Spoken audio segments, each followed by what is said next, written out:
My family has always made a point of reminding me how much I don't belong. From my earliest memories, it's the little things that sting the hardest, the way my mother's eyes would light up when she saw my sister walk into the room. The glowing pride that radiated off my father whenever she achieved something.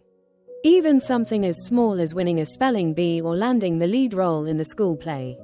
For as long as I can remember, everyone in my family has been obsessed with Emma. Emma, with her perfect, golden hair that falls in soft waves down her back, her bright blue eyes that sparkle in the sunlight, and her laugh that always seemed to fill every corner of the house. Emma, who never had to worry about getting the good grades because no one expected anything less from her. Emma, who had boys following her around like puppies from the moment she hit puberty. Emma, who could get away with murder and still be the favorite. And then, there was me. I was the opposite of Emma in every possible way. While she was light and sunshine, I was the one they always referred to as the late bloomer.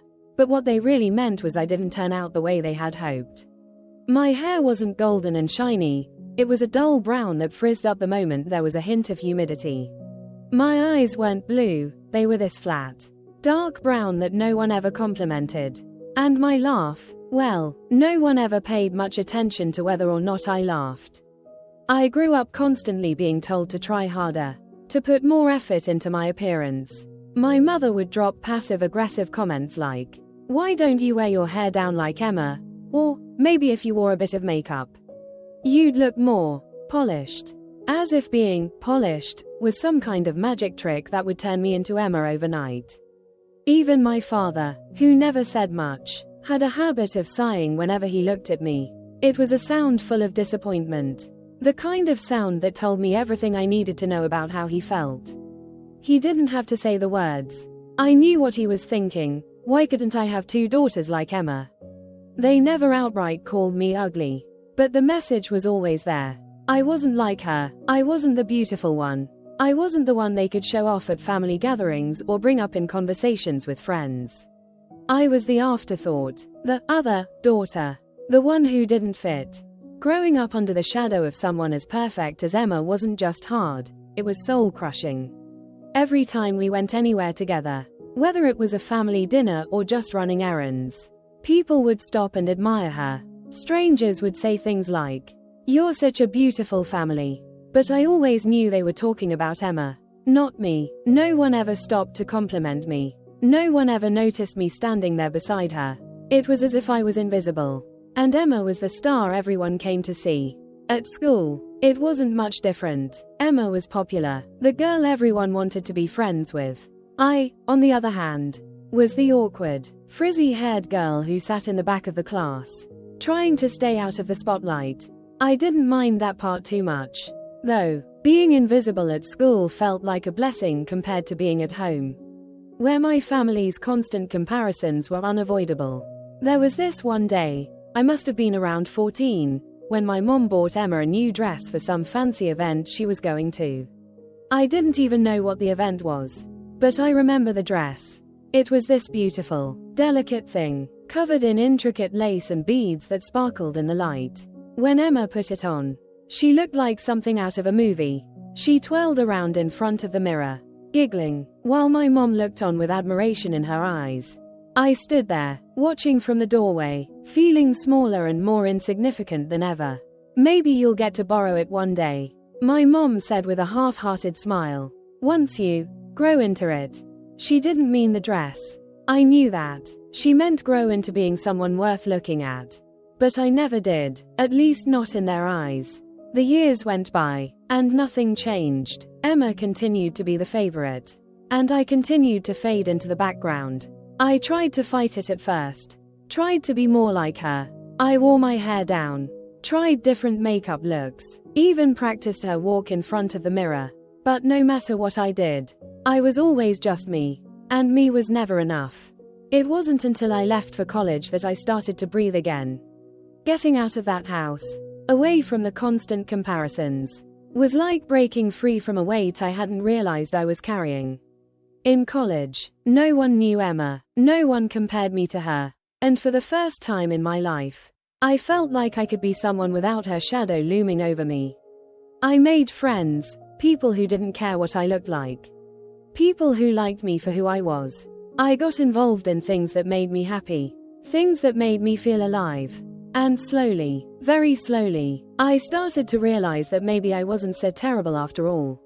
Maybe there was more to me than just not being Emma. But then, every time I went home for the holidays, it all came crashing back. The moment I walked through that door, I was back to being the other daughter. The one who didn't measure up. My parents would ask about school, but they never seemed to care about the answers. My mom would comment on my weight, on my hair, on my clothes, always finding something that needed improvement. And Emma, well, Emma had moved on to bigger and better things.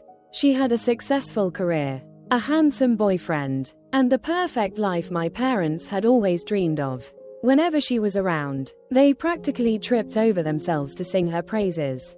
I remember one Christmas when my mom decided to give Emma a pair of diamond earrings that had been passed down from her grandmother. It was supposed to be some kind of family heirloom. Something special. I sat there, watching as Emma opened the box. Her eyes lighting up at the sight of them. "These were always meant for you," my mom said, her voice filled with pride. I didn't even get a second glance. It wasn't about the earrings. Really, it was about the fact that they had never considered me. I wasn't special enough, not even for something as small as a pair of earrings. It took me years to come to terms with it all, to accept that I was never going to be Emma and that was okay. I wasn't going to be the favorite, but that didn't mean I had to keep hating myself. I started to find my own path, build my own life away from their expectations. But sometimes, late at night, when I'm lying in bed and the world is quiet, I still hear their voices. I still hear my mom telling me I wasn't enough. My dad's sigh of disappointment. Emma's laughter echoing through the house. It's like a ghost that refuses to leave me alone. A reminder of the scars that will always be there, no matter how far I run. But I've learned to live with those scars. I've learned that I don't have to be Emma, and I don't have to be perfect to be worth something. I am enough, just as I am. As I stand here now, looking in the mirror, I see someone entirely different from the person I used to be, someone who has lived through the shadows but refused to be defined by them. I don't see the awkward girl who was constantly compared, who was always trying to live up to someone else's idea of beauty, worth, or perfection. I see me, just as I am, and for the first time in my life, that feels like enough. I still visit them sometimes. My family, but not as often. The tension is still there. But it's different now. I've grown stronger, more confident. When they throw their subtle jabs, their veiled comparisons, I let them roll off my back. I don't need their approval anymore. I no longer seek their validation, because I've learned that their praise was never a reflection of my worth in the first place. The last time I visited, my mom asked me why I never tried harder to be more like Emma.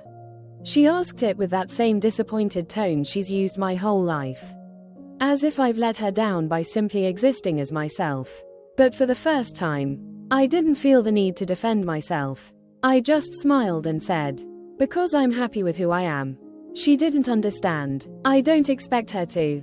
Maybe they never will. But that's okay. I've realized that I'm not living for their approval anymore. I'm living for me. I look in the mirror one last time and feel a sense of peace wash over me. The person staring back isn't the forgotten daughter, the one who was always overshadowed. She's someone who fought for her own place, who learned to love herself despite everything that tried to hold her back.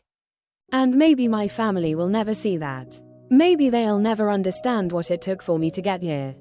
But I do, and for me, that's enough. Quote.